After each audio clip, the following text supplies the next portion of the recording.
The blood on Penelope Sinclair's hands would not wash away no matter how hard she scrubbed at the pump behind the boarding house. And the harder she tried, the more the trembling in her fingers spread up through her arms, until her whole body shook like a cottonwood in a storm. Jackson, Wyoming in the summer of 1878 was supposed to have been her fresh start, a place where a 22-year-old woman could reinvent herself after losing her family's farm back in Missouri. But instead, she had witnessed something that would either get her killed or destroy what little reputation she had left. The men who had done it, 3 of them wearing expensive suits that marked them as part of the railroad company that was buying up land throughout the territory, had seen her watching from the window of the general store where she worked. And the tallest one with silver hair and cold eyes had followed her outside an hour later to deliver his message in a voice smooth as snake oil. "You did not see anything tonight, Miss Sinclair," he had said, standing too close, blocking her path back to the boarding house where she rented a small room. "If you value your employment, your reputation, and your safety, you will forget what you think you saw in that alley." What she had seen was murder. A young man, barely more than a boy, who had been vocal about refusing to sell his family's ranch to the Wyoming Central Railroad Company, lying in a pool of his own blood while those 3 men stood over him, their hands still holding the weapons they had used. The boy's name was Thomas Green, and everyone in Jackson knew he had been the last holdout preventing the railroad from running their tracks straight through the valley. Now he was dead, and Penelope had watched it happen through the store window while she was supposed to be organizing inventory in the back room. "I understand," she had whispered, even though everything inside her screamed to run, to tell someone, to do something other than stand there and lie. "Good girl," the silver-haired man had replied, and the way he said it made her skin crawl. "Because if you talk, we will make sure everyone in this town knows about your father's debts, about why you really left Missouri. We will tell them about the money he stole, about the people he cheated. We will ruin you, and no one will believe a word you say about anything ever again." Her father had been a good man who made bad choices when he was desperate, and she had spent the last 2 years trying to escape the shadow of his mistakes. These men had done their research, had gathered ammunition to use against her, and they wielded it with the precision of people who had destroyed lives before and would do so again without hesitation. That had been 3 days ago, and Penelope had not slept more than an hour at a time since then. She went through the motions of her work at the general store, measuring out flour and sugar, wrapping purchases in brown paper, smiling at customers while her insides churned with guilt and fear. Thomas Green's body had been found the next morning, and the sheriff had ruled it a robbery gone wrong, case closed before any real investigation could begin. Everyone whispered about it, about how dangerous the territory was becoming, how even a town like Jackson was not safe anymore, but no one questioned the official story, except Penelope knew the truth, and it was eating her alive. She was restocking shelves on a Thursday afternoon when the cowboy walked in, and later she would wonder if fate had a sense of timing, or if she had just gotten lucky for the first time in years. He was tall, well over 6 feet, with broad shoulders and sun-weathered skin that spoke of long days working outdoors.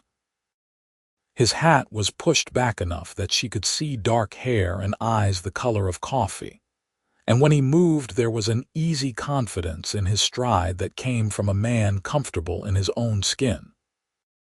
He wore practical clothing, dusty from travel, and his boots had seen better days, but there was something about him that made her look twice.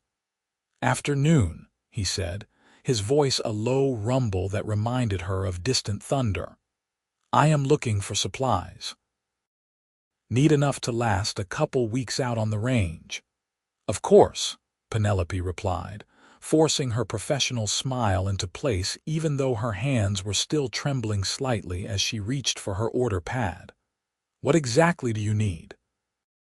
He rattled off a list, practical items like coffee, beans, salt pork, and ammunition, and she wrote everything down with careful precision. As she gathered his supplies, she could feel him watching her, not in the predatory way the railroad men had watched her, but with a different kind of attention that made her self-conscious about the dark circles under her eyes, and the way her hands shook when she thought no one was looking. "You all right, miss?" he asked as she was wrapping his purchases, and the genuine concern in his voice nearly undid her completely. "I am fine," she lied, but her voice cracked on the last word, and she had to turn away to compose herself. "Does not look fine to me," he said gently. "Looks like someone carrying a weight too heavy for one person." Penelope wanted to laugh at how accurate that assessment was, but she was afraid if she started she might not stop, or worse, she might start crying instead. "I appreciate your concern, Mr. Everett," he supplied. "Everett Mackay. I work for the Circle T Ranch about 10 miles north of here. Been working cattle most of my life, and one thing I have learned is that when something is wrong with a member of the herd, ignoring it only makes things worse." "I am not part of a herd," she said, more sharply than she intended. "No, but you are part of this community, and communities are supposed to look after their own," Everett replied, unperturbed by her tone. "My mama raised me to help people when I can, and right now you look like someone who could use some help." There was something about him, about the straightforward honesty in his face and the calm steadiness in his voice, that made Penelope want to trust him. But trust was dangerous, especially now, especially with what she knew. "There is nothing anyone can do," she said quietly, focusing on tying string around his packages so she would not have to meet his eyes. "That is usually what people say right before they find out they are wrong," Everett said. He leaned against the counter, settling in like he had all the time in the world. "I have lived in Wyoming for 5 years now, worked on ranches from Cheyenne to the Montana border, and I have learned that the problems that seem the biggest are often the ones that just need someone willing to stand up and face them straight on."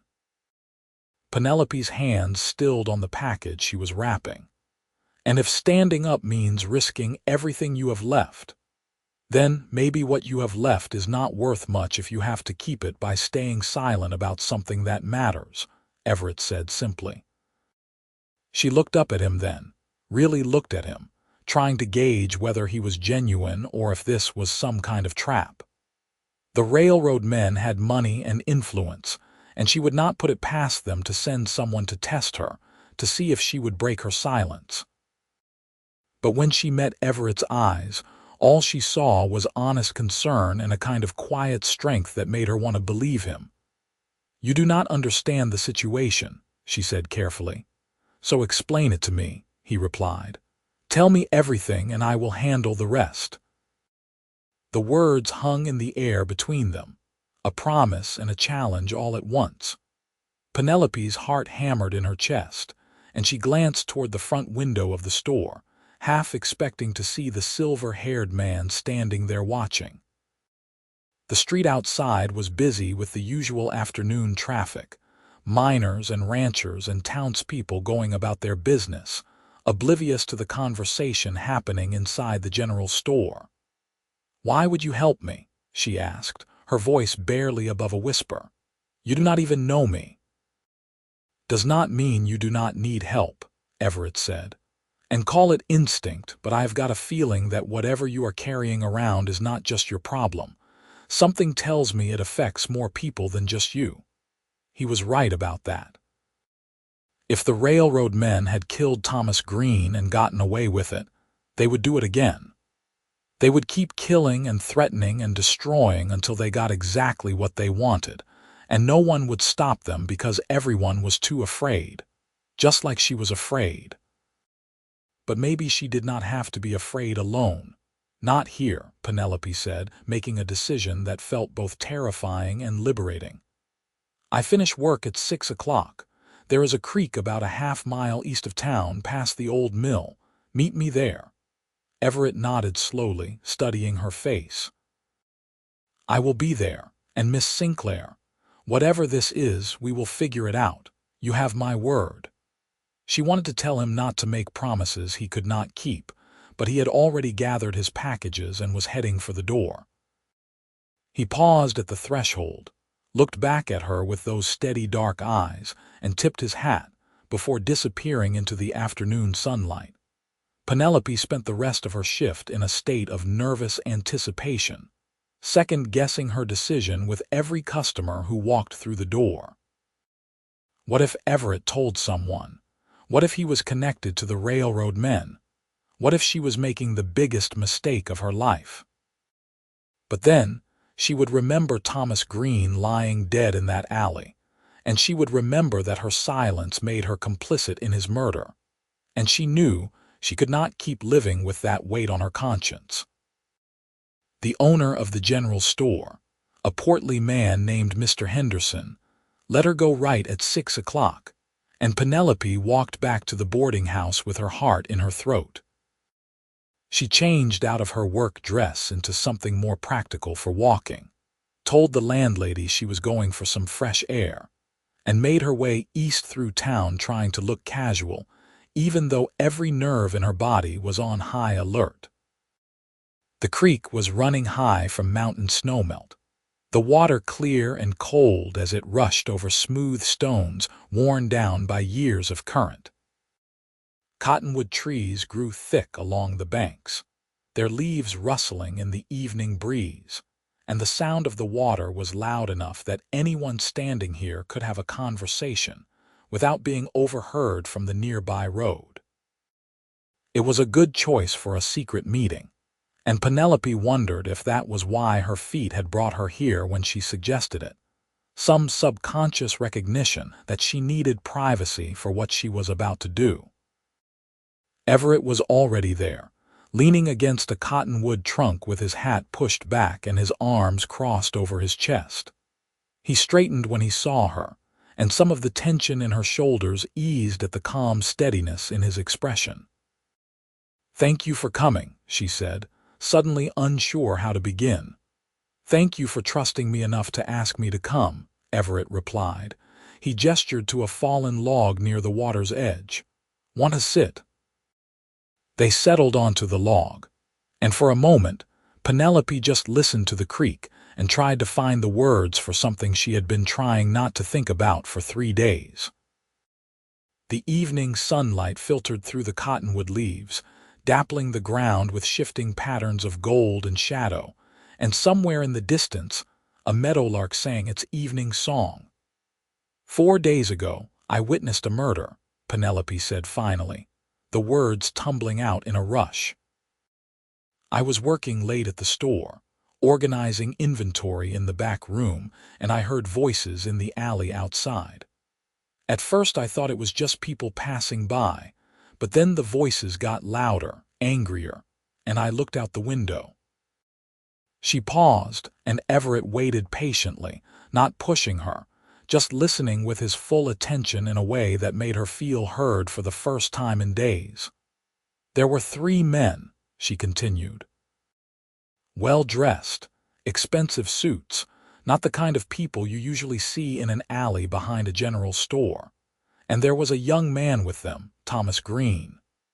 I recognized him because he had been in the store earlier that day buying supplies. He was maybe 19, 20 years old, and he looked scared. The memory played out behind her eyes like a nightmare she could not escape. They were arguing about land, about Thomas's family ranch. The railroad wants to buy it, has been pressuring his family for months, but Thomas refused to sell. He said the ranch had been in his family for 2 generations, and he was not going to let some company take it just so they could run tracks through his grazing land. Everett's jaw tightened, but he did not interrupt. One of the men, the tall one with silver hair, he said that Thomas was making a mistake, that they had ways of making people cooperate.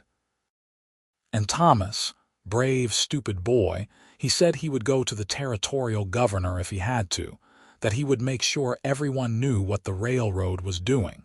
And then Penelope's voice broke, and she had to take a deep breath before she could continue. Then the silver-haired man nodded to one of the others, and that man pulled out a knife and they killed him. Just like that. They killed him for refusing to sell his land. And they saw you watching, Everett said quietly. Not right away. I was too shocked to move at first, just stood there staring while they dragged his body deeper into the alley. But then I stepped back from the window, and I must have knocked something over because suddenly the silver-haired man was looking right at me. Our eyes met, and I knew I was in trouble. Penelope wrapped her arms around herself, suddenly cold despite the warm evening. I tried to leave through the front of the store, but he followed me, caught up with me outside and told me that I had not seen anything, that if I valued my reputation and my life I would keep my mouth shut. And then he told me things about my past, about my father, things that only someone who had been digging into my history would know. He said if I talked, they would ruin me, make sure no one ever believed a word I said. What things about your father? Everett asked gently. This was the part Penelope hated most, the shame she had been carrying since before she ever came to Wyoming. My father owned a farm in Missouri. Small place, nothing fancy, but it was ours. Times got hard, crops failed a few years in a row, and he got desperate. He borrowed money from people he should not have borrowed from, and when he could not pay it back, he made some bad choices. Took money from the church collection, forged some documents to get a loan from the bank. He was trying to save the farm, trying to take care of my mother and me, but he went about it all wrong. What happened to him? He died before the truth came out. Heart gave out from the stress, I think. But after he was gone, people started asking questions, started figuring out what he had done. My mother could not take the shame. She died 6 months later. The bank took the farm, and I had nothing left except a reputation as the daughter of a thief. So I came west, changed my name from Pamela to Penelope, used my mother's maiden name instead of my father's, and tried to start over. And now these railroad men are threatening to tell everyone who you really are, Everett said. They have documentation. Newspaper clippings, court records, everything they would need to prove I am who I am running from. If they expose me, I will lose my job, my room at the boarding house, any chance I have at building a life here. And even worse, if they can discredit me that thoroughly, no one will believe me about the murder. They will say I am a liar trying to cause trouble, just like my father was a liar and a thief. The words hung heavy in the air between them, all her secrets laid bare to a man she had met less than 4 hours ago. Penelope expected judgment, or pity, or worse, disbelief. But when she finally worked up the courage to look at Everett, all she saw in his face was quiet determination. Those men are counting on your fear, he said. They are counting on you being too scared of your past to risk your future. But here is what I know about men like that. Bullies are only powerful as long as people let them be powerful. The minute someone stands up to them, their whole house of cards starts to fall apart. You do not understand, Penelope said desperately. These are not just random bullies. They work for the Wyoming Central Railroad Company. They have money, influence, connections. The sheriff is probably in their pocket, along with half the businessmen in town. What can one cowboy do against all of that? Everett smiled then, a slow, confident smile that somehow made her feel safer than she had felt in days. One cowboy can do a lot when he has right on his side. And you are forgetting something important. What is that? You are not just one cowboy. You are one cowboy who knows how to ask for help." He stood up, offered her his hand. "Come on, we need to talk to some people." Penelope let him pull her to her feet, even though she was terrified of what came next. "What people?" "Well, first we need to talk to my boss. Bill Thompson has owned the Circle T Ranch for 20 years, and he sits on the town council. He has got influence of his own, and he is not fond of big companies coming in and pushing people around. Then we need to talk to some of the other ranchers, get them organized, and we need to find out exactly who these railroad men are and who else they might have threatened or hurt." "That sounds dangerous," Penelope said. "Probably will be," Everett agreed. "But doing nothing is dangerous too. Those men killed Thomas Green because he stood in their way, and they will kill again if they need to. You said it yourself. You have to live with knowing you could have stopped them." "Well, now you can. Now we can." The way he said "we" made something warm unfurl in Penelope's chest, pushing back against the cold fear that had been living there for days. She had been alone for so long, carrying her burdens by herself, that she had forgotten what it felt like to have someone on her side. "Why are you doing this?" she asked. "You could get hurt. You could lose your job. You do not owe me anything." Everett was quiet for a long moment, looking out at the creek. "5 years ago, I was working on a ranch in Colorado. There was a girl there, the owner's daughter, and she was sweet on me. We had an understanding, thought maybe we would get married someday. But then some men came through, claimed jumpers looking for gold on the ranch property. They killed her father, threatened her, said if she talked about what she had seen they would come back and finish the job. She was so scared that she told everyone her father had been killed by drifters, that she had not seen anything. The claimed jumpers got away with murder and with the gold they found on the property." His voice was rough with old pain. The guilt ate at her. She could not live with what she knew, but she was too afraid to speak up. Eventually she could not take it anymore, and she took her own life. Left a note saying she was sorry, that she was too much of a coward to do the right thing. "Oh, Everett," Penelope breathed, her heart aching for him. "Her name was Caroline," he said quietly. "And after she died, I made myself a promise. If I ever had a chance to help someone in a similar situation, I would not let fear stop me. I would not let them face it alone. So that is why I am doing this. Because maybe if someone had helped Caroline, she would still be alive. And maybe if I help you, you will get the chance she never got." Penelope reached out and took his hand, squeezing it gently. His fingers were calloused from years of ranch work, strong and steady, and holding them made her feel anchored in a way she had not felt since before her parents died. "Thank you," she said softly, "for telling me that, and for being willing to help." "You are welcome," Everett replied. "Now, let's go do something about those railroad men before they hurt anyone else." They walked back toward town together as the sun dipped below the mountain peaks, painting the sky in shades of orange and purple.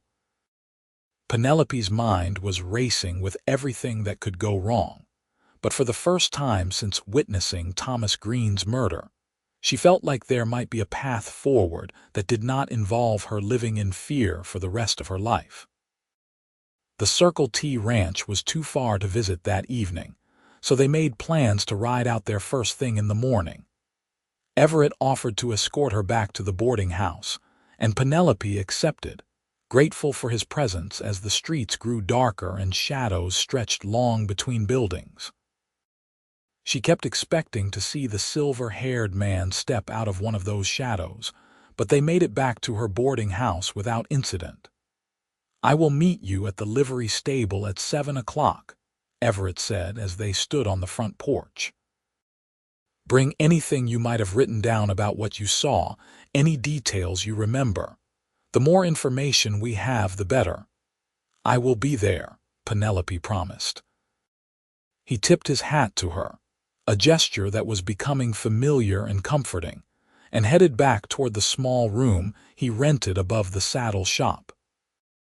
Penelope watched him go, this cowboy who had walked into her life at exactly the right moment, and felt something she had not felt in a very long time: hope.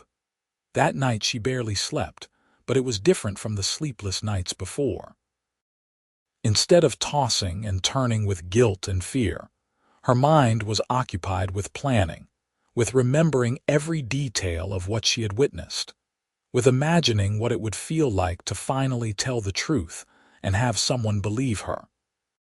She got up before dawn and dressed carefully, choosing practical clothing suitable for riding, and was waiting outside the livery stable 15 minutes early. Everett arrived right on time, leading 2 horses, one for each of them. He helped her mount, his hands steady on her waist as he lifted her into the saddle, and for a moment their eyes met and something passed between them that made Penelope's breath catch. Then he swung up onto his own horse with easy grace, and they set off north toward the Circle T Ranch. The morning was beautiful, the kind of clear summer day that made Wyoming feel like paradise. The valley spread out around them, green with grass and dotted with wildflowers, backed by mountains still capped with snow despite the season. They rode in comfortable silence for a while, just enjoying the cool morning air and the rhythm of the horses' hooves on the dirt road. "Tell me about working on a ranch," Penelope said eventually, wanting to know more about this man who had so quickly become important to her. "What is it like?" Everett considered the question. "Hard work mostly, long days, especially during roundup and branding season. You are up before dawn, out in all kinds of weather, dealing with ornery cattle and even ornerier horses. But there is something satisfying about it too. You can see the results of your labor, watch the herds grow, know that you are building something that matters. And the land, well, there is nothing like working on land like this. Makes you feel connected to something bigger than yourself." "Do you want your own ranch someday?" Penelope asked. "Maybe," Everett said. "Been saving my wages, thinking I might try to homestead some land eventually. Get a small spread, build it up over time, but that is a long way off. Right now I am content working for Bill Thompson. He is a good boss, treats his men fair, and I am learning a lot." "What about family?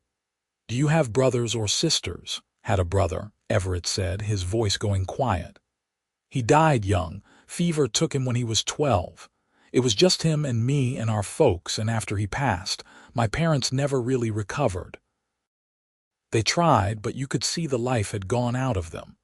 They died within a year of each other when I was 20. That is when I came west, figured I needed a new start somewhere that did not have so many memories." "I am sorry," Penelope said softly. "It seems we both know what it is like to lose everything." "Maybe that is why we understand each other," Everett replied. He glanced over at her, and there was something warm in his expression that made her heart beat faster. "Sometimes the people who have been through the worst are the ones who can help each other the most." They reached the Circle T Ranch just as the sun was climbing high enough to burn off the morning dew. It was an impressive spread, with a large main house, several barns and outbuildings, and corrals filled with horses and cattle. Ranch hands were already at work, some breaking horses in the round pen, others repairing fences or tending to livestock. It was the kind of operation that spoke of years of hard work and careful management. Bill Thompson was in the main barn checking on a mare about to foal. He was a man in his late 50s, weathered and tough like old leather, with keen blue eyes that missed nothing. When Everett called out a greeting, he looked up and smiled.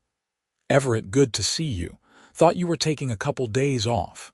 His eyes shifted to Penelope, curious but not unfriendly. "I was, but something came up that I need to talk to you about," Everett said. "This is Miss Penelope Sinclair. She works at the general store in Jackson." "Penelope, this is Bill Thompson, owner of the Circle T. Pleased to meet you, Miss Sinclair," Bill said, wiping his hands on his pants before offering one to shake. "The pleasure is mine, Mr. Thompson," Penelope replied, taking his hand. His grip was firm but not crushing, the handshake of a man who respected women as equals. "So what is this about?" Bill asked, his expression turning serious. "Must be important if you are bringing a lady all the way out here at this hour." Everett glanced at Penelope, who nodded. This was it, the moment where she either trusted them or backed out. She thought about Thomas Green, about Caroline who had died rather than face her fears, and she made her choice. "I witnessed a murder 4 days ago," she said, her voice stronger than she expected. 3 men from the Wyoming Central Railroad Company killed Thomas Green because he refused to sell his family's ranch. They saw me watching, and they threatened to ruin me if I told anyone what I saw. Bill's expression went from serious to thunderous. "Thomas Green is dead." "I heard it was a robbery." "That is what they wanted people to think," Penelope said. "But I saw it happen. I saw them kill him in cold blood, and then they came after me. They dug into my past, found things I was trying to leave behind, and told me they would destroy my reputation if I spoke up." She spent the next hour telling Bill everything, from witnessing the murder to the threats the silver-haired man had made, to her history with her father, and why she was vulnerable to blackmail. Bill listened with his full attention, occasionally asking clarifying questions, but mostly just letting her talk. When she finished, he was quiet for a long moment, his jaw working like he was chewing on something difficult. "That railroad company has been causing trouble for months," he said finally. "Buying up land, making offers that sound good until you read the fine print, pressuring people who do not want to sell. I turned them down 3 times already, told them I was not interested in letting them run tracks through my grazing land, but I had no idea they had turned to killing. They are counting on people being too afraid to stand up to them," Everett said. "That is how men like that operate. They use fear and intimidation because it is cheaper than honest negotiation." "Well, they picked the wrong territory to try that in," Bill said grimly. "Wyoming folks do not take kindly to being pushed around. We need to get the other ranchers together, let them know what is really going on. And we need to find someone in law enforcement who is not in the railroad's pocket." "What about the territorial marshal?" Everett suggested. "He operates independent of local sheriffs." Bill nodded slowly. "James Garrett. Good man, honest as they come. He is based out of Cheyenne, but he makes rounds through the territory. Last I heard he was supposed to be in the area sometime this week." He looked at Penelope with respect in his eyes. "Miss Sinclair, what you are doing takes real courage." "A lot of people would have kept their heads down and hoped the problem went away." "I tried that for 3 days," Penelope said. "It did not work. I could not live with myself knowing I let them get away with murder." "Then we will make sure they do not get away with it," Bill said firmly. "You have my word on that. Now let me get some messages sent out to the neighboring ranches. We will have a meeting here tomorrow night, get everyone organized. In the meantime, you two should probably keep a low profile. If the railroad men get wind that you are talking, they might escalate things." Penelope felt a chill run down her spine at the thought, but Everett placed a reassuring hand on her shoulder. "She can stay here at the ranch if she wants," Bill offered. "We have got a spare room in the main house. My wife passed 5 years back, so it is just me rattling around in there, plenty of space. You would be safer here than in town where those men could get to you easily." "I should probably go back to work," Penelope started to say, but Everett interrupted her. "Your life is more important than your job. If the railroad men are willing to kill, they would not hesitate to hurt you to keep you quiet. Bill is right, You should stay here." Penelope wanted to argue, but she knew they were right. Going back to her normal routine would put her directly in harm's way, especially now that she had started talking. "What about the general store? Mr. Henderson will wonder where I am." "I will ride into town and tell him you are sick, need a few days to recover," Everett said. "That will buy us time to get everything organized and contact the marshal. And once the marshal is here, we will have official protection," Bill added. "These railroad men might have the local sheriff in their pocket, but they cannot touch a territorial marshal without bringing down a world of trouble on themselves." It was a good plan, as good as any Penelope could have come up with on her own. She nodded, feeling some of the tension in her shoulders ease at knowing she would not have to face this alone. "Thank you, both of you. I do not know how I can ever repay this kindness. Just seeing justice done will be payment enough," Bill said gruffly. "Now, let me show you where you will be staying, and then I need to start writing those messages."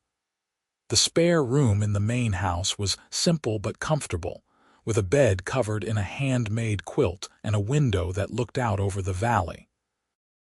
It was more space than Penelope had in her boarding house room, and infinitely safer. Bill's cook, a no-nonsense woman named Martha who had worked on the ranch for decades, brought her fresh water and towels and promised to have lunch ready within the hour. Everett stayed for lunch, sitting at the large kitchen table with Penelope and Bill while they ate beef stew and cornbread and discussed strategy. The plan was for Bill to contact the neighboring ranchers and arrange the meeting for the following evening, while Everett would ride into Jackson to speak with the storekeeper and also try to discreetly find out when the territorial marshal was expected. Penelope would stay at the ranch, safe and hidden, until they had everything in place. "I do not like leaving you here," Everett admitted as he was getting ready to ride back to town. They stood by the corral, watching horses graze in the afternoon sun. "Even though I know it is the safest place for you." "I will be fine," Penelope assured him, though she did not like the idea of him going back to town where the railroad men might see him and start asking questions. "But please be careful. If they figure out that you are helping me, they will have to get through me first, and I do not go down easy," Everett said with a confidence that made her want to believe him. Then his expression softened. "Listen, I know we just met yesterday and this is all moving fast, but I want you to know that I meant what I said. I am going to see this through with you all the way to the end. You are not alone anymore." The sincerity in his voice made Penelope's throat tight with emotion. "You are a good man, Everett Mackay. Caroline would be proud of you for honoring her memory this way." "I hope so," he said quietly.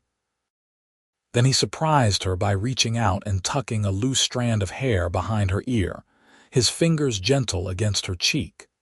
"You are pretty brave yourself, Penelope Sinclair. Most people would have crumbled under the kind of pressure they put on you, but here you are fighting back. That takes real strength." His touch sent warmth flooding through her, and Penelope found herself leaning slightly into his hand before catching herself. This was not the time for attraction, not with everything else going on. But she could not deny the pull she felt toward this cowboy who had appeared in her life like an answer to a prayer she had not known how to pray. "Be safe," she whispered. "Always am," Everett replied with a slight smile. Then he mounted his horse and rode off toward town, leaving Penelope standing by the corral with her heart beating faster than it should. The rest of the day passed slowly. Penelope tried to make herself useful, helping Martha with dinner preparation and mending some clothes that needed repair. But her mind kept drifting to Everett and whether he was safe in town. She also thought about the meeting Bill was arranging, about facing a room full of ranchers and telling them her story, about what would happen when the railroad men found out she had broken her silence. Bill returned to the main house that evening with news that he had sent messages to 7 different ranches, all owned by men who had refused to sell to the railroad company. "They will all be here tomorrow night," he reported. "And I also sent word to some of the smaller homesteaders who have been pressured. If we are going to stand up to the railroad, we need to stand together." Everett arrived back at the ranch just before sunset, and Penelope felt relief wash over her at seeing him safe. He joined them for dinner and reported that he had spoken with Mr. Henderson, who had been understanding about Penelope needing time off, and that he had learned the territorial marshal was expected in Jackson within the next 2 days. "That is good timing," Bill said. "We can have our meeting tomorrow night, get everyone on the same page, and then approach the marshal as a unified group. He will have a harder time ignoring us if we present a united front." After dinner, Everett walked Penelope out to the front porch where they could watch the stars come out over the mountains. The night air was cool and fresh, scented with pine and sage, and somewhere in the distance a coyote howled its lonesome song. "How are you holding up?" Everett asked as they sat on the porch steps. "Better than I expected," Penelope admitted. "Being here feels safer than being in town, and knowing that we are actually doing something, that feels good. I just hope it works." "It will work," Everett said with conviction. "The truth has a way of winning out eventually. Might take time, might be messy, but it wins." They sat in comfortable silence for a while, shoulders almost but not quite touching, listening to the night sounds of the ranch. Penelope was acutely aware of Everett's presence beside her, of the steady warmth of him, of how easy it felt to be near him despite how recently they had met. "Can I ask you something?" she said eventually. "Anything. Why did you really walk into the general store yesterday? I mean, did you need supplies, or was there another reason?" Everett was quiet for a moment, then he laughed softly.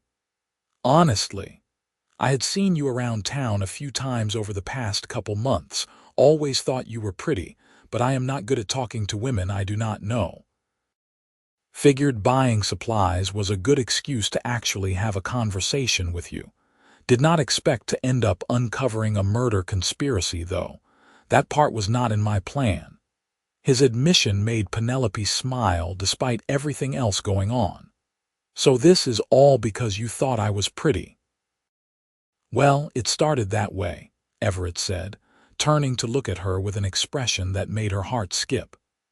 "But now it is because I think you are brave and strong and worth fighting for. The pretty part is just a bonus."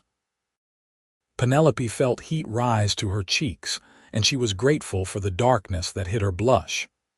"I am not used to people seeing me that way. Most people just see my past, my father's mistakes, the things I am running from." "Then most people are not looking close enough," Everett said simply. "Your past does not define you, Penelope. What you choose to do right now, that is what defines you. And right now you are choosing to stand up for what is right even though it scares you. That is the kind of person I want to know, want to help, want to." He trailed off, looking suddenly uncertain.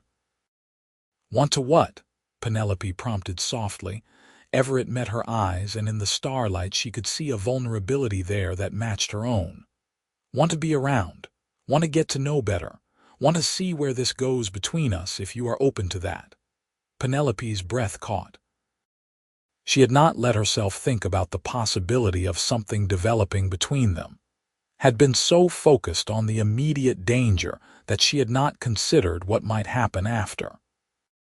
But hearing Everett voice it out loud made her realize that she wanted it too, wanted to explore this connection that had formed so quickly and felt so right. "I would like that," she said quietly.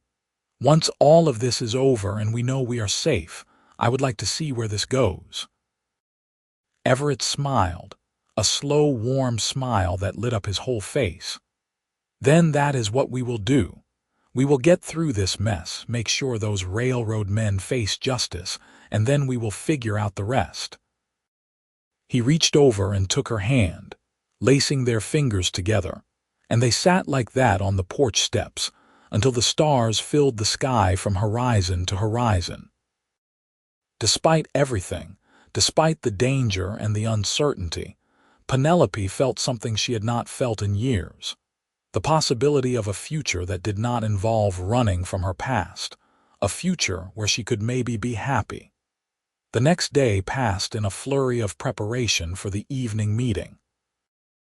Bill and his ranch hands set up extra seating in the large barn, clearing out space and arranging hay bales into makeshift benches.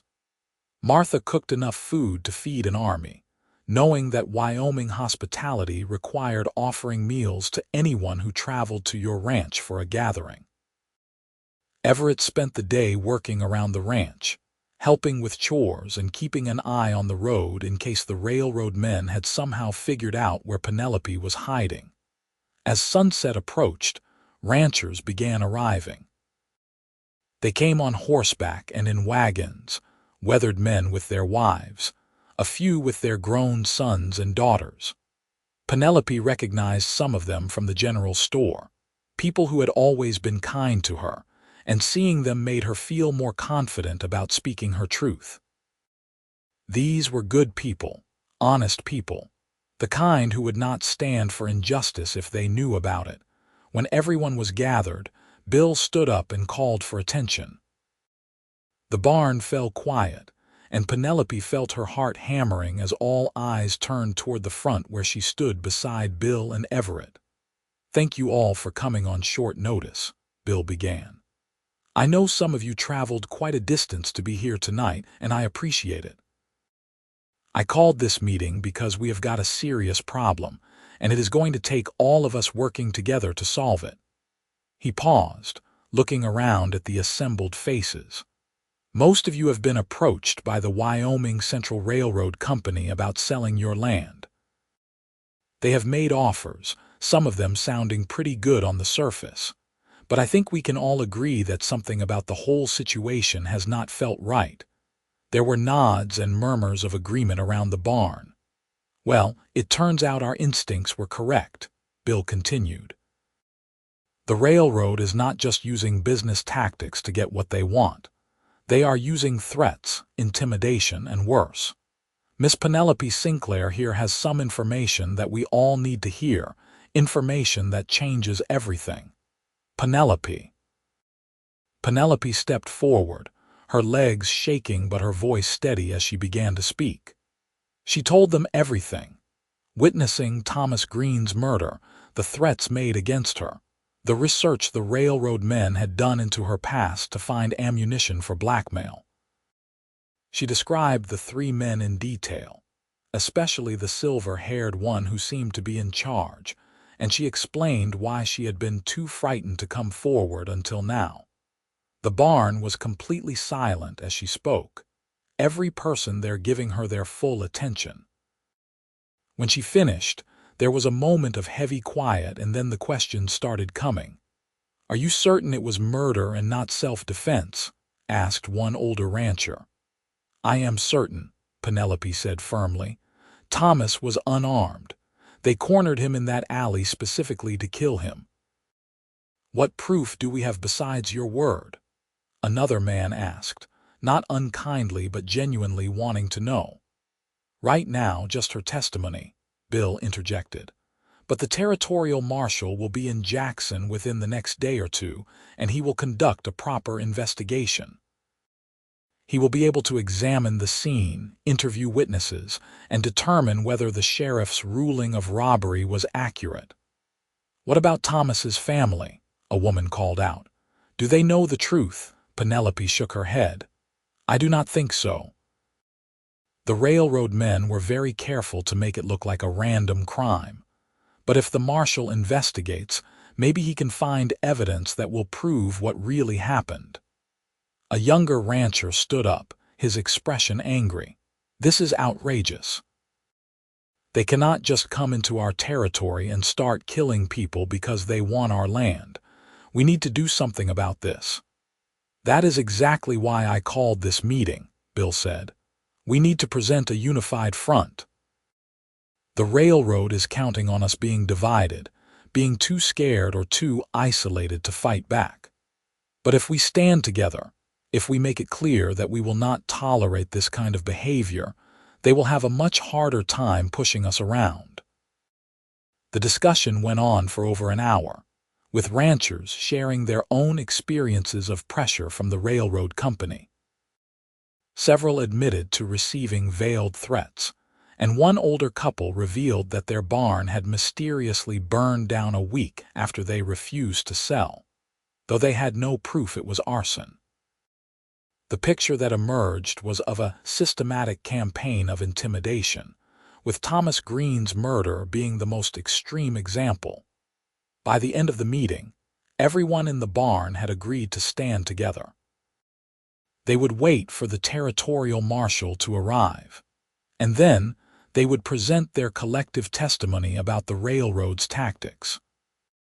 Several of the men volunteered to ride into Jackson and make discreet inquiries about when the marshal was expected, and others offered to keep watch on their neighbors' properties in case the railroad men tried any more intimidation. As the ranchers began to leave, many of them stopped to speak with Penelope, thanking her for her courage in coming forward. An older woman took her hands and squeezed them gently. "My husband and I lost our son to the war," she said quietly. "I know what it is like to live with grief and guilt. You are doing the right thing, speaking up for that boy. His death should not be meaningless." The words brought tears to Penelope's eyes, and she had to blink them back as she thanked the woman. When the barn finally emptied out and it was just her, Everett and Bill remaining, she felt emotionally exhausted but also strangely lighter, as if sharing her burden with others had made it easier to carry. "You did good tonight," Everett said, coming to stand beside her. "That took real courage." "I was terrified," Penelope admitted. "Courage is not the absence of fear," Bill said. "It is doing what needs to be done despite the fear. You have got that in spades, Miss Sinclair." They walked back to the main house together, and Martha had hot coffee and pie waiting for them in the kitchen. As they sat around the table, Bill outlined the next steps: waiting for word on the marshal's arrival, preparing written statements documenting everyone's experiences with the railroad, and maintaining vigilance in case the railroad men tried anything else. "I am going to ride into town tomorrow morning," Everett announced. "See if I can find out more about those 3 men. Names, where they are staying, who they have been meeting with. The more information we can give the marshal, the easier it will be for him to build a case." "That could be dangerous," Penelope objected, "if they see you asking questions." "I will be careful," Everett promised. "And I will not do anything to tip them off that we are organizing against them. Just casual conversation, buying supplies, overhearing things. Nobody notices a cowboy minding his own business." Penelope did not like it, but she knew he was right. They needed more information, and Everett was their best chance at gathering it without raising suspicion. Still, the thought of him in town where those men could hurt him made her stomach clench with worry. That night, she lay awake in the spare room listening to the sounds of the ranch settling in for the night. Through her open window, she could hear cattle lowing in the distance, the rustle of wind through the cottonwoods, the occasional whinny of a horse. It should have been peaceful, but her mind would not stop racing with everything that could go wrong. She must have eventually fallen asleep, because she woke to morning sunlight streaming through the window and the smell of bacon and coffee drifting up from the kitchen. By the time she dressed and made her way downstairs, Everett was already preparing to leave for town. "Be safe," she told him, unable to keep the worry out of her voice. "Always," he replied, but then he did something unexpected. He cupped her face in his hands and kissed her forehead, a gentle gesture that felt both protective and intimate. "I will be back before you know it. Try not to worry too much." Penelope watched him ride away, her hand unconsciously going to her forehead where she could still feel the warmth of his lips.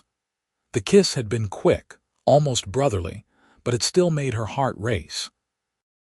She realized with a start that she was falling for him, this cowboy who had appeared in her life like a hero from one of the dime novels she used to read. It should have terrified her, letting herself feel something for someone when her life was in such chaos, but instead it gave her hope. Maybe after all this was over, maybe there really could be a future that included happiness and love, and all the things she had thought she would never have. The morning passed slowly. Penelope helped Martha with chores around the house, grateful for the distraction of physical work. They baked bread and churned butter and weeded the vegetable garden, normal everyday tasks that helped her feel grounded despite the extraordinary circumstances. It was early afternoon when one of the ranch hands came running to the main house, his face flushed with urgency. "Mr. Thompson, you need to come quick," he called out. "There is a group of men riding up the road and they do not look friendly." Penelope's blood ran cold. She followed Bill out onto the porch and saw what the ranch hand was talking about. 6 riders approaching at a steady pace, and even from a distance, she could see that 3 of them were wearing the expensive suits that marked them as the railroad men. The silver-haired man was in the lead. "Get inside," Bill ordered Penelope. "Stay out of sight, I will handle this." But Penelope shook her head. "If they are here, it is because they know I am here. Hiding will not change anything." Bill looked like he wanted to argue, but there was no time.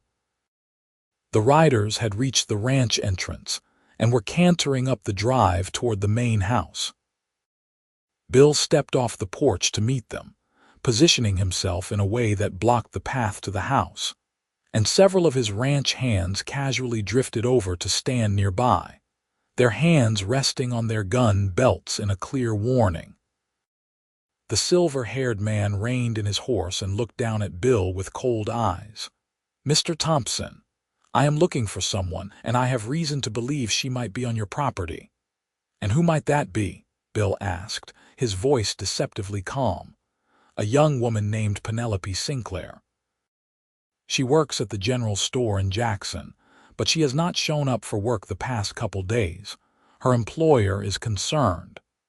"That is interesting," Bill said, "because I spoke with Henderson yesterday, and he seemed perfectly content with the explanation that Miss Sinclair is ill and needs rest." The silver-haired man's eyes narrowed. "Is she here? Even if she was, I do not see how that is any of your business. This is private property and you are trespassing." "We have business with Miss Sinclair," another of the railroad men said. "Important business regarding her employment and her future in Jackson." Penelope stepped out onto the porch then, unable to stay hidden while others fought her battles. "You have no business with me," she called out, her voice carrying across the yard. "And I have no interest in anything you have to say." The silver-haired man's attention snapped to her, and his expression went from cold to dangerous. "Miss Sinclair, you are making a very serious mistake. We had an agreement." "We had no agreement," Penelope said, forcing herself to stay calm even though her legs were shaking. "You threatened me. You tried to blackmail me into staying silent about a murder I witnessed, but I am done being silent and I am done being afraid of you." "You should reconsider," the man said softly, his voice more threatening than if he had shouted. "We know everything about you. Your father's crimes, your real name, the people he hurt. If that information becomes public, you will never work again, never be accepted anywhere. You will be ruined." "Then I will be ruined," Penelope said, surprised by her own courage. "But at least I will be able to live with myself, which is more than you can say." Bill stepped forward, his hand now resting openly on his gun. "You heard the lady. She has nothing to say to you. Now I suggest you turn around and leave my property before I have my men escort you off." The tension in the yard was thick enough to cut with a knife. The railroad men exchanged glances, clearly not accustomed to being challenged so directly. The silver-haired man stared at Penelope for a long moment, and she forced herself to meet his gaze without flinching. "You are going to regret this," he said finally. "Both of you. The Wyoming Central Railroad Company does not take kindly to interference. And Wyoming ranchers do not take kindly to being threatened on our own land," Bill replied evenly. "Now leave before I decide to press charges for trespassing and intimidation." For a moment, it looked like the situation might turn violent, but then the silver-haired man yanked on his reins and turned his horse around. "This is not over," he said over his shoulder as the group rode back toward the road. Nobody moved until the riders disappeared from sight, and then Bill let out a long breath. Well, that could have gone worse. Penelope was shaking so hard she had to sit down on the porch steps. The adrenaline that had kept her upright and defiant drained away, leaving her weak and trembling. "They know I am talking. They know I am not going to stay silent.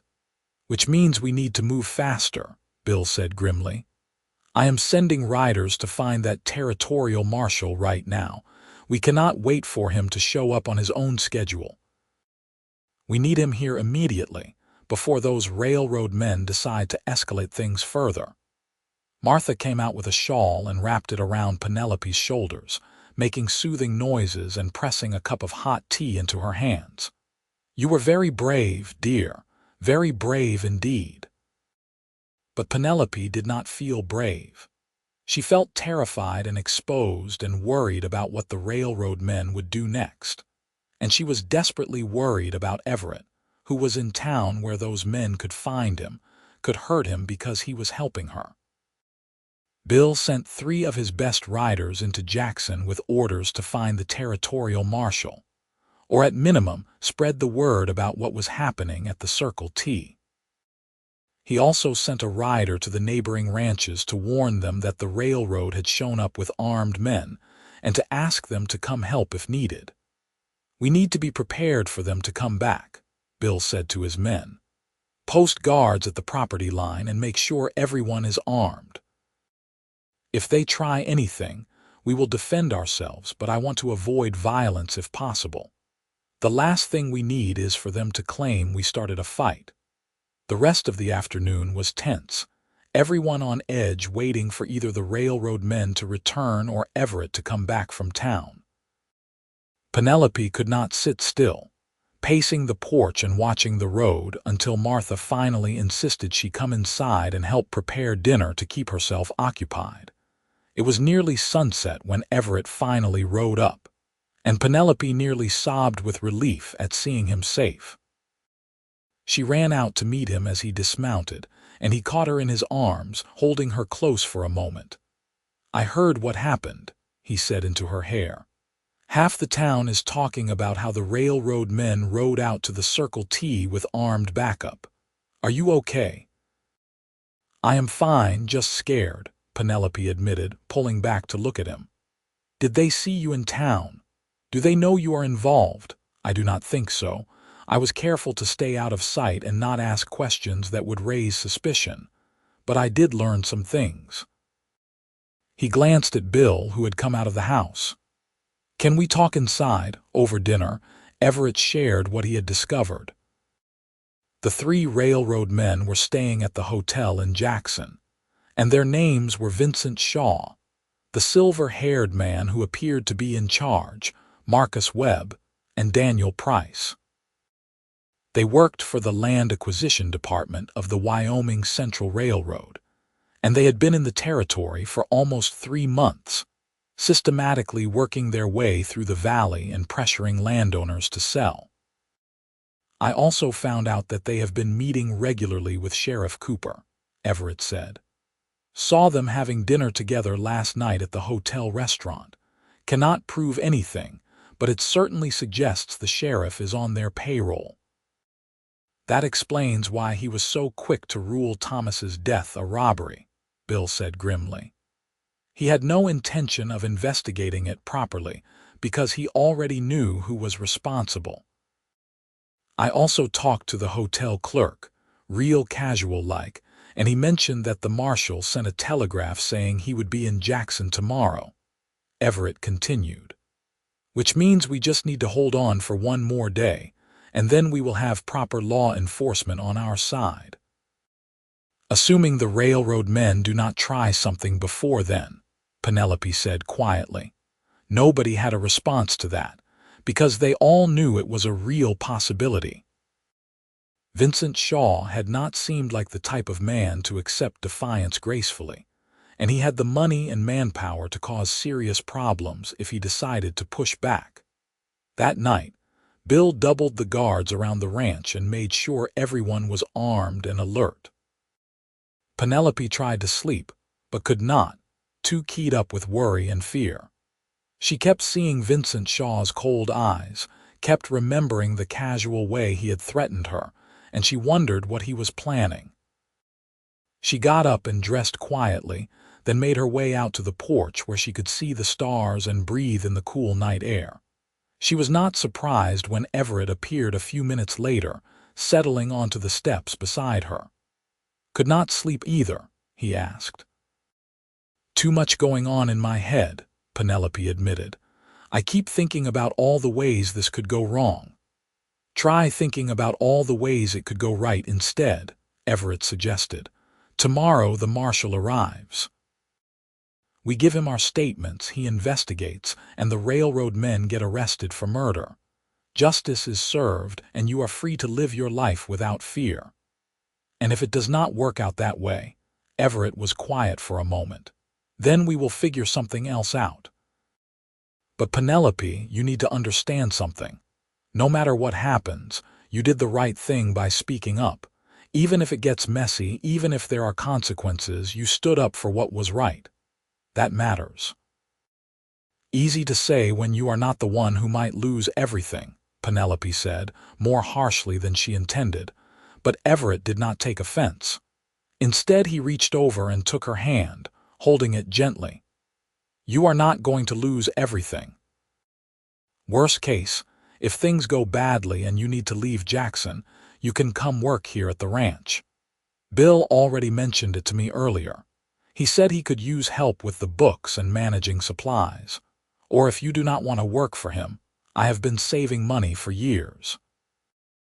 I could help you get started somewhere else, somewhere safe." The offer brought tears to Penelope's eyes. "Why would you do that? You barely know me." "I know enough," Everett said simply. "I know you are brave and honest and you have had to fight for everything you have. I know that when you could have stayed silent and safe, you chose to risk everything for the truth. That tells me everything I need to know about your character." He paused, then added more softly, "And I know that I care about you. Maybe more than I should given how short a time we have known each other, but I cannot help what I feel."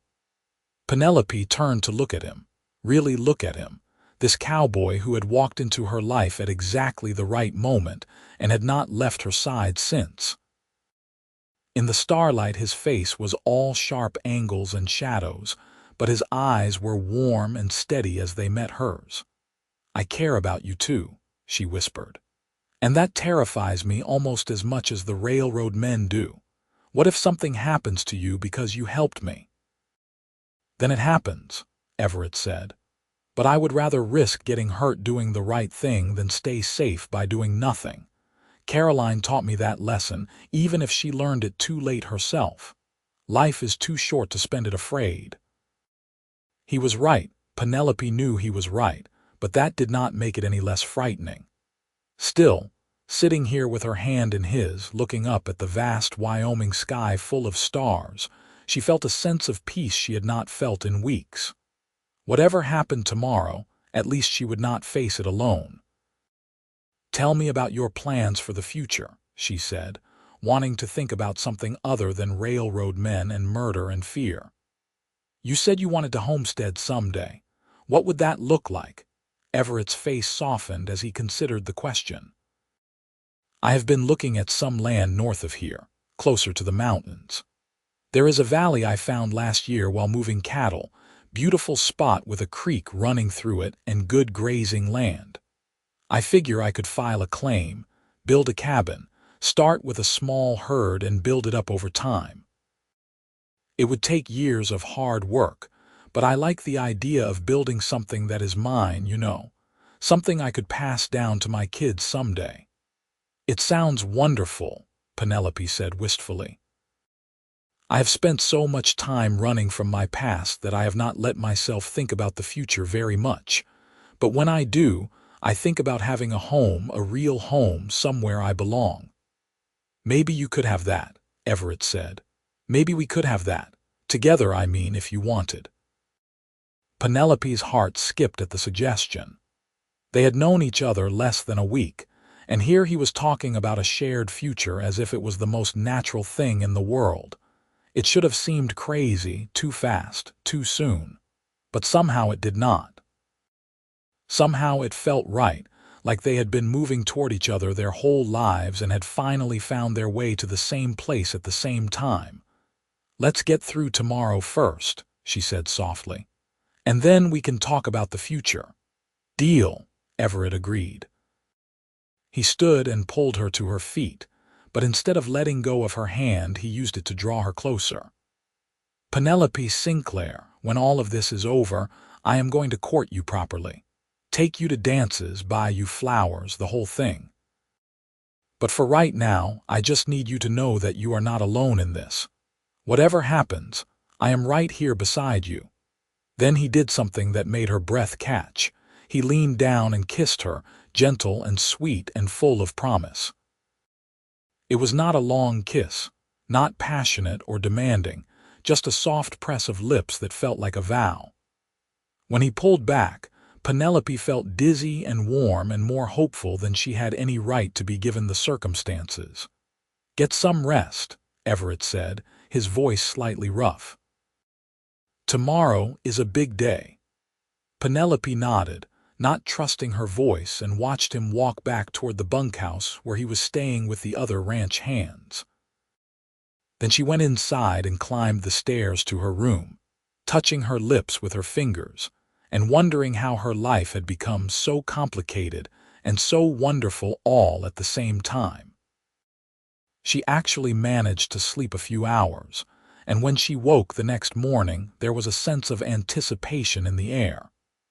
This was it, the day the territorial marshal would arrive, the day they would finally have someone in authority they could trust with the truth. Penelope dressed carefully, wanting to look respectable and credible when she gave her statement. Martha insisted she eat a good breakfast, and Bill went over the plan one more time. "The marshal usually comes into town mid-morning," he explained. "I will ride in to meet him. Bring him out here so you can give your statement in private, away from the railroad men and the sheriff. Once he hears what you have to say and sees that we have multiple ranchers willing to testify about intimidation and threats, he will have to investigate." It was a good plan, straightforward and sensible. Penelope tried to quell her nervousness as the morning progressed, keeping herself busy with small tasks while they waited for Bill to return. Everett stayed close, his presence a comfort even when they were not talking. It was almost noon when they heard horses approaching, and everyone tensed before recognizing Bill in the lead. Riding beside him was a man in his 40s wearing a marshal's badge, with keen gray eyes that seemed to take in everything at once. Behind them rode two of the ranchers from the meeting, there to provide additional testimony. Bill made introductions, presenting the marshal as James Garrett, and Garrett shook hands with everyone before getting straight to business. "Mr. Thompson tells me you have information about a murder," he said to Penelope, his voice neutral but not unkind, "and that there has been a campaign of intimidation against landowners in this area.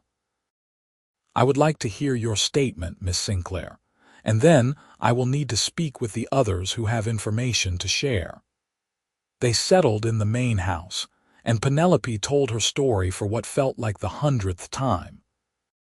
But this time it was different. because Marshall Garrett was actually listening, actually taking notes, actually asking the kind of detailed questions that suggested he was building a case. She described Vincent Shaw and his associates in detail, explained exactly what she had witnessed in the alley, and laid out the threats that had been made against her. When she finished, Garrett sat back and studied her thoughtfully. "That is a serious accusation. Murder, conspiracy, intimidation, possibly bribery of a local sheriff. Do you understand that if we pursue this, you will likely have to testify in court? That these men will have lawyers who will try to discredit you?" "I understand," Penelope said firmly, "and I am willing to do it. Thomas Green deserves justice, and if testifying is what it takes, then I will testify." Garrett nodded, something like respect flickering in his eyes. "Good.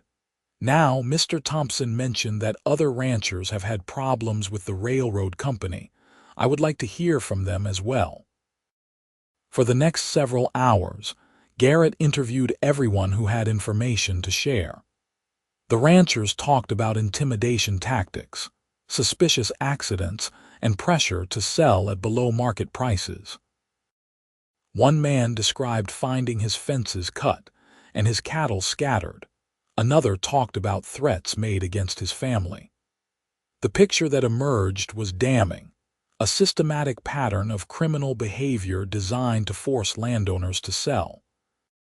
When the interviews were complete, Garrett closed his notebook and looked around at the assembled group. "I have enough here to open an official investigation.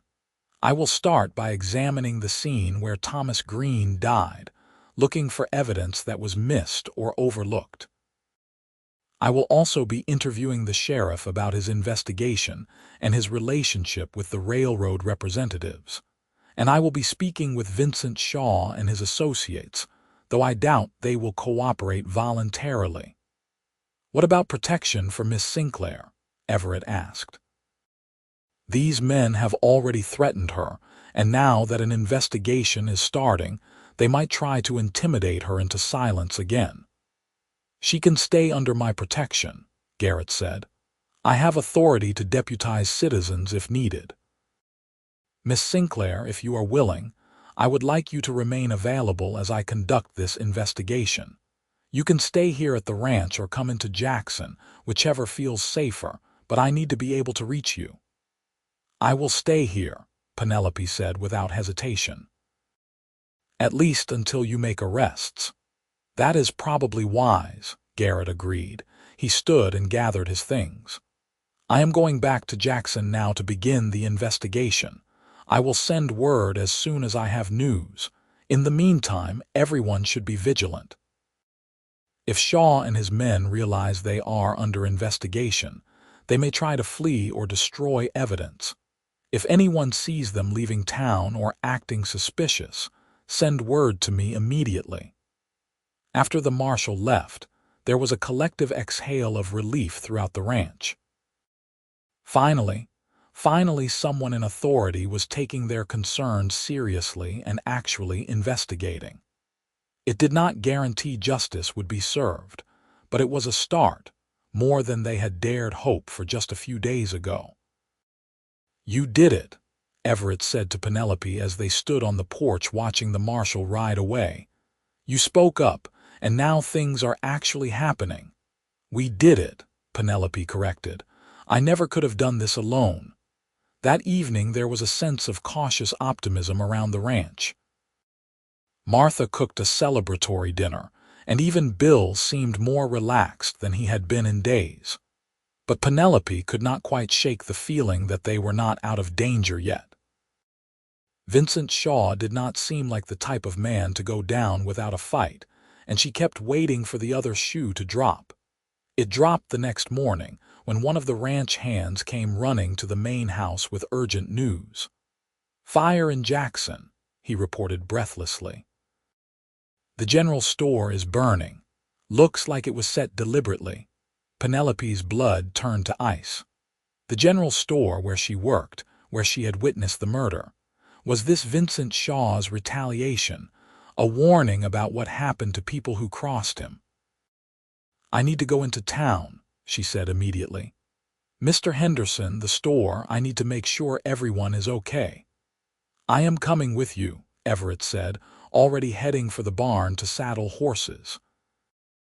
Bill wanted to argue that it was not safe, but he could see the determination in both their faces and knew it would be pointless. "Take some men with you," he insisted, "and be careful. This could be a trap to draw you out." They rode hard for Jackson, Penelope's heart in her throat the whole way. Smoke was visible long before they reached town, a dark column rising into the clear morning sky. By the time they arrived, half the town was gathered in the street watching firefighters battle the blaze that had consumed the general store. Mr. Henderson was there, soot-stained and looking devastated as he watched his livelihood burn. Penelope dismounted and ran to him. "Are you hurt? Was anyone inside?" she asked urgently. "No one was hurt, thank God," Henderson said, his voice hoarse from smoke. The fire started in the middle of the night. By the time anyone noticed, it was too late to save much. The whole store is going to be a total loss. "How did it start?" Everett asked, though Penelope suspected they all knew the answer. "Arson," said a voice behind them, and they turned to find Marshal Garrett standing there, his expression grim. "Found evidence of accelerant around the foundation. Someone set this fire deliberately." He looked at Penelope. "You worked here. Any reason someone might target this particular building?" Penelope swallowed hard. "This is where I witnessed the murder. I was in the back room when I looked out the window and saw Thomas Green in the alley." Garrett's jaw tightened. Then this was not random. This was a message, and possibly an attempt to destroy any evidence that might have been overlooked. He looked around at the crowd that had gathered. "Where is Vincent Shaw? Anyone seen him this morning?" the crowd murmured, people looking at each other and shaking their heads. One man spoke up. "Saw him at the hotel last night, but I have not seen him since." Garrett cursed under his breath. "Come with me," he said to Penelope and Everett. "We are going to the hotel right now." They walked quickly through the streets of Jackson, Marshal Garrett in the lead with his hand resting on his gun. When they reached the hotel, the clerk took one look at Garrett's expression and immediately became cooperative. "Vincent Shaw and his associates," Garrett said. "What rooms are they in?" "Rooms 12, 13, and 14 on the second floor," the clerk said nervously. "But I think they might have left. I heard a commotion early this morning, horses being loaded up." Garrett did not wait to hear more. He took the stairs 2 at a time, with Penelope and Everett following close behind. He pounded on the door to room 12, and when no one answered, he used his authority as a marshal to get the clerk to open it. The room was empty, stripped of all personal belongings. The beds were unmade, and there were signs of hasty packing, but Vincent Shaw was gone. The other 2 rooms were the same, emptied out, abandoned. The railroad men fled in the night. "They ran," Garrett said, frustration evident in his voice. "Knew I was investigating and decided to cut their losses." He looked at Penelope. "This does not mean they get away with it. I will send telegraphs to marshals in surrounding territories, put out warrants for their arrest. They cannot run forever." But Penelope felt sick to her stomach. Vincent Shaw was gone, which meant he was out there somewhere, free to threaten her or hurt someone else. The fire at the general store proved he was willing to escalate, willing to destroy property to send a message. What would he be willing to do next? As if reading her thoughts, Everett put a protective arm around her shoulders. "They might have run, but that means they are scared. It means they know you won. They would not have fled if they thought they could still intimidate you into silence." Marshal Garrett nodded agreement. "He is right. Shaw running is almost as good as a confession. It proves he knows he is guilty and does not want to face trial. I will still need your testimony when we catch them, but in the meantime, this actually makes you safer. They are not going to risk coming back here where everyone is looking for them." Penelope wanted to believe them, but she had seen the coldness in Vincent Shaw's eyes, had heard the threat in his voice. Men like that did not forgive people who defied them. Over the next few days, Marshal Garrett continued his investigation, documenting evidence and taking statements.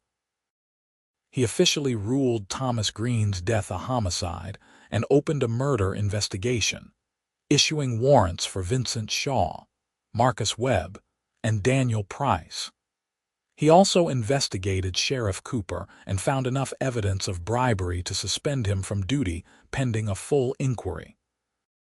The town of Jackson was in an uproar.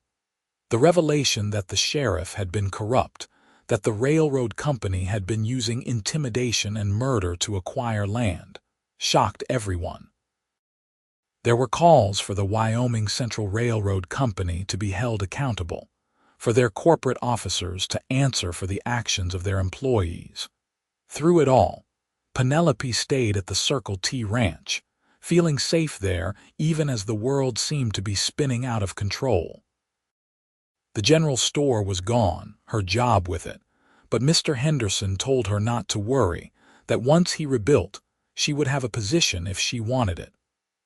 Bill Thompson made good on his offer of employment, asking her to help manage the ranch accounts and supplies. And through it all, Everett was there beside her. As the immediate danger passed and life started to return to normal, he made good on his promise to court her properly. He took her on picnics by the creek, taught her to ride better so they could explore the valley together, brought her wildflowers he picked himself. They talked for hours about everything and nothing, learning each other's histories and dreams and fears. "I have been thinking," Everett said one evening as they sat on the porch watching the sunset. They had been courting for almost 2 months now, and every day Penelope fell a little more in love with him. "About that land I mentioned, the valley up north. I have almost enough saved to file the homestead claim. I could start building a cabin this fall, get it ready before winter." "That sounds wonderful," Penelope said, trying not to feel sad at the thought of him leaving the Circle T. She would miss seeing him every day, miss these quiet evenings together. "I was hoping you might want to see it," Everett continued. "The land, I mean. Get your opinion on where the cabin should go, how the place should be laid out." He paused, then added with studied casualness, "Assuming you would be interested in living there someday, with me, as my wife." Penelope's breath caught. "Everett Mackay, are you proposing to me?" "Not officially, not yet," Everett said quickly.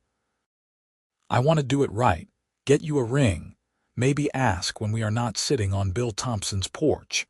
But I wanted you to know my intentions. I love you, Penelope. I think I started falling in love with you that first day in the general store, when you looked so scared and brave all at once. And these past couple months have only made me more certain. I want to build a life with you if you will have me." Tears pricked Penelope's eyes, happy tears this time instead of the fearful tears she had shed so many times over the past months. "I love you too," she whispered. "And yes, I want to see the land. I want to help you plan the cabin. I want to build a life with you." Everett grinned, that slow, warm smile that never failed to make her heart beat faster, and pulled her into his arms. They sat like that as the sun disappeared behind the mountains, holding each other and dreaming about the future they would build together. 2 weeks later, Marshal Garrett sent word that Vincent Shaw had been apprehended in Colorado. He was being extradited back to Wyoming to stand trial for the murder of Thomas Green, along with charges of arson, intimidation, and conspiracy. His associates were still at large, but Garrett was confident they would be found eventually. The news brought Penelope a sense of closure she had not realized she needed. Justice was slow, but it was happening. Thomas Green would get his day in court, even if he was not alive to see it. When the trial happened 3 months later, Penelope testified as the primary witness. Standing in that courtroom, facing Vincent Shaw across the room, was one of the hardest things she had ever done. His lawyer tried to discredit her, brought up her father's crimes and her attempts to hide her past, suggested she was lying for attention or money. But Penelope stood firm, telling the truth calmly and clearly, and when she was done, there was not a person in that courtroom who did not believe her. The jury deliberated for less than 2 hours before returning a verdict of guilty on all counts. Vincent Shaw was sentenced to hang, and the Wyoming Central Railroad Company faced massive fines and legal consequences for the actions of their employees. Penelope walked out of that courthouse with Everett's hand in hers, feeling like she could finally breathe freely for the first time in months. It was over. The nightmare was over, and she was still standing, still whole, still free. "I am proud of you," Everett said as they stood on the courthouse steps. "You were amazing in there." "I was terrified," Penelope admitted. "But you did it anyway," Everett said. "That is what courage is." He reached into his pocket and pulled out a small box, going down on one knee right there on the courthouse steps in front of God and half the town of Jackson. "Penelope Sinclair, I love you more than I have ever loved anyone. You are brave and strong and true, and I want to spend the rest of my life with you. Will you marry me?" The ring was simple. A thin gold band with a small stone, probably all he could afford on a cowboy's wages. But to Penelope, it was the most beautiful thing she had ever seen. "Yes," she said, her voice breaking with emotion. "Yes, I will marry you." Everett slipped the ring onto her finger and stood to kiss her, and the people watching from the courthouse steps applauded. It was a perfect moment, the kind Penelope had never thought she would have, and she held onto it with both hands. They were married a month later in a small ceremony at the Circle T Ranch, with Bill Thompson giving Penelope away and half the valley's ranchers in attendance. Martha cried through the whole ceremony, and even tough old Bill had to wipe his eyes when Everett and Penelope exchanged their vows. That winter, they moved into the cabin Everett had built in the valley he loved, and Penelope finally had the home she had dreamed of. It was small and rough around the edges, but it was theirs, built with their own hands and filled with love. They spent the long winter months planning for the future, talking about the ranch they would build and the family they hoped to have. Spring brought new life to the valley and new possibilities for their future. Everett worked tirelessly to build up their small herd of cattle, and Penelope discovered she had a talent for managing the business side of ranching. They made a good team, supporting each other through the hard work and celebrating the small victories. 2 years after they were married, Penelope gave birth to their first child, a healthy baby boy with his father's dark hair and his mother's determined chin. They named him Thomas, after Thomas Green, the young man whose death had brought them together. It felt right to honor his memory that way, to make sure he was not forgotten. 3 years later, a daughter joined them, a bright-eyed girl they named Caroline after the woman Everett had loved and lost. She had her mother's courage and her father's steady temperament, and she would grow up hearing stories about the brave people she was named after. Their ranch grew over the years, expanding from a small cabin and handful of cattle into a thriving operation. They never became rich, but they built a good life, an honest life, surrounded by friends and family and the wild, beautiful land they loved. Penelope sometimes thought about those dark days when she had witnessed a murder and been threatened into silence, when she had been so scared she could barely function. She thought about the moment Everett Mackay had walked into the general store and offered to help, about his simple words, "Tell me everything. I will handle the rest." Those words had changed her life, had given her the courage to stand up for what was right even when it was terrifying. She told the story to her children as they grew, wanting them to understand the importance of courage and truth, and standing up for what was right. She told them about their father's bravery, about how he had helped her when she was at her lowest point, about how justice had prevailed in the end, even when it seemed impossible. And on quiet evenings when it was just her and Everett sitting on the porch of their home watching the sun set over the mountains, she would take his hand and thank him again for saving her life in more ways than one. "I did not save you," Everett would always reply. "You saved yourself. I just stood beside you while you did it." But they both knew the truth. They had saved each other. Two broken people who had lost everything and found each other at exactly the right moment, who had faced danger together and come through it stronger. Their love was built on a foundation of trust and courage and shared hardship, and it would last them the rest of their lives. Years passed, and their children grew and had children of their own. The ranch prospered, becoming one of the most respected operations in Wyoming. Vincent Shaw's execution, and the scandal surrounding the Wyoming Central Railroad Company, led to reforms in how large corporations could acquire land in the territories, protecting other families from experiencing what Thomas Green and his family had endured. Penelope never forgot where she came from or what she had survived. She remained active in the community, helping other women who found themselves in difficult situations, offering sanctuary to those who needed it. The cabin that had once been their whole world became the main house of a larger ranch compound, but she and Everett always kept it maintained, a reminder of where they had started. On their 50th wedding anniversary, surrounded by children, grandchildren, and even a few great-grandchildren, Everett stood up to make a toast. His hair was white now, his hands gnarled with age and hard work, but his eyes were still that same warm brown that had made Penelope's heart skip all those years ago. 50 years ago, I walked into a general store in Jackson and met the most beautiful, most courageous woman I have ever known, he said, his voice still strong despite his age. She was scared and alone, facing impossible odds, and she could have given up, but she did not. She stood up for what was right, even when it cost her everything, and somehow she chose to spend her life with me. He looked at Penelope, and the love in his eyes was the same as it had been that day on the courthouse steps when he proposed.